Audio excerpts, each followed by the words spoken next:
Sa mga katik vloggers, mga subscribers, bago at saka luma, mga supporters, mga dumaan, dumalaw at bumisita sa channel, lahat ng mga viewers, secret viewers at silent viewers, magandang araw. So meron tayo ditong inverter welding machine, powerhouse, MMA, DAS 300s. Okay?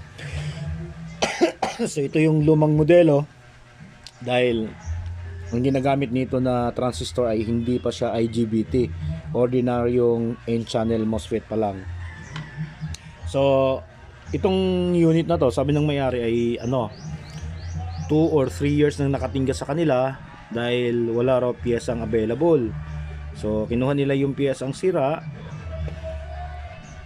binigay naman sa kanila ng technician at nawala yun sa kanila dahil wala rin silang makitang piyesa. So hindi naman nila alam kung anong pangalan nun, hindi rin sila sinabihan ng may-ari kung anong pangalan ng piyesa na yun, wala rin nakasulat sa papel. So kaya tiningnan natin to, medyo nahirapan tayo, kinalkal natin kung ano yung piyesa na yun na nawala. Okay, so hindi naman nila sinabi kasi kung ano yung problema. So babaka sakali lang tayo na makita natin. So wala tayong makitang sira dyan, wala tayong makitang problema hanggang sa lumipat tayo dito sa kanyang filter board dyan. So nung lumipat na tayo dyan, ayun na, napansin natin na yung dalawang thermistor dito ay wala. Okay, so ayang yung nakalagay dyan, bago na yung kulay green, bago na natin lagay yan dyan. So nagtanong-tanong tayo kung anong hitsura nung nawala. Ano daw, kulay gray na pabilog, so yun na ngayon. Tapos pareho daw yung nabiyak, nabasag yung dalawa. So ibig sabihin kapag nabasag to, nabiyak o nasunog, isa lang yung dahilan yan. Mayroong nag-o-overload dito sa circuit na to. May problema, may nagsushort dito. Kaya ayan, nag-umpisa na tayo mag-troubleshoot dito. So bali dito, bali 8 transistor dito sa kabila, at dito naman sa kabila 8 din. Dito sa kabilang side 8. Ayan o. Dito sa kabilang side 8 din dito. Ayan. Baka kung mapapansin nyo. So chinek natin yan isa-isa para malaman natin So ayun, may nakita tayo na yung sa kabilang side normal, walang problema. Dito natin nakita natin na dalawang shorted dito. So yung gamit dito ay hindi pa siya IGBT, ordinaryong in-channel MOSFET pa lang. So ito yun shorted. Tingnan nyo nung maigi dito sa multimeter natin.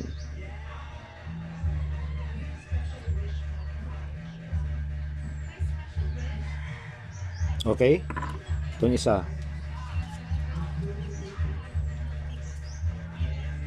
Ayan.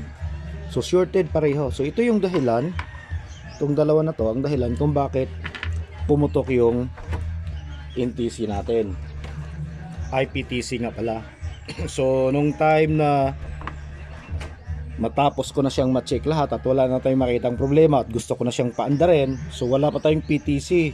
So yun yung mga dapat babantayin po natin. Kapag may mga thermistor tayong nakita na missing, titingnan natin kaya mag-research tayo kung ano ba yung ginagamit dyan, yung positive ba or negative na thermistor, kasi magkakaiba po sila ng trabaho. So yung PTC dito, kung saan yung original na nakakasa, yung kulay green, kapag nakakasense to ng ng matinding init na yung kanyang resistance ay tumataas. Halimbawa 50 ohms, so aangat po yan, aangat.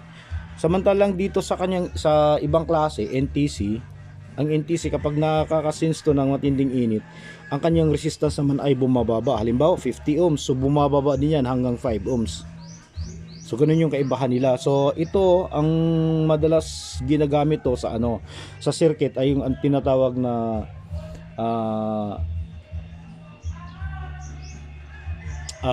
tawag nito temperature sensing ang gamit nito. Okay, so temperature sensing yung gamit nito. Ito naman overcurrent protector. Ayan, so yung babantayan natin kasi tatakbo din naman yun, pero pag nagkakaproblema yung circuit mo, magiging abnormal na.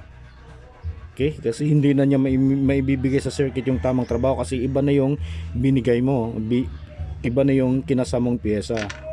ibang trabaho. Siya, ayan na siya. Nung gusto ko nang paganahin, dahil wala pa tayo nito, ito na muna yung sinubok natin. Okay, sinubok na muna natin to. Tapos, dahil nga dalawa dito yung nasira, dito sa kabilang side ay kumuha tayo, ano?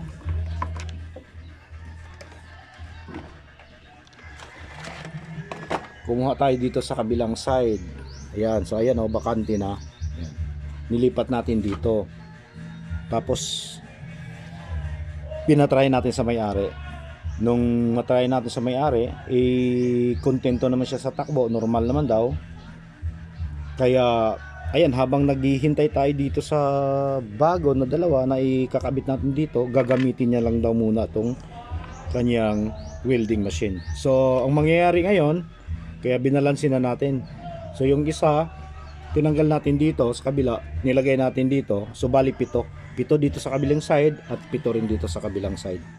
Okay, tapos nakapag-provide tayo ngayon ng dalawang PTC, so ayan na siya. So yung kulang na lang natin, ito na lang.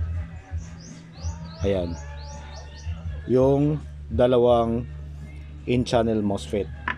Ayan. Okay, so buti na lang ano at naisipan ng may-ari na patingnan sa atin, dahil nga tatlo kasi yung kanilang welding machine, kaso maliliit.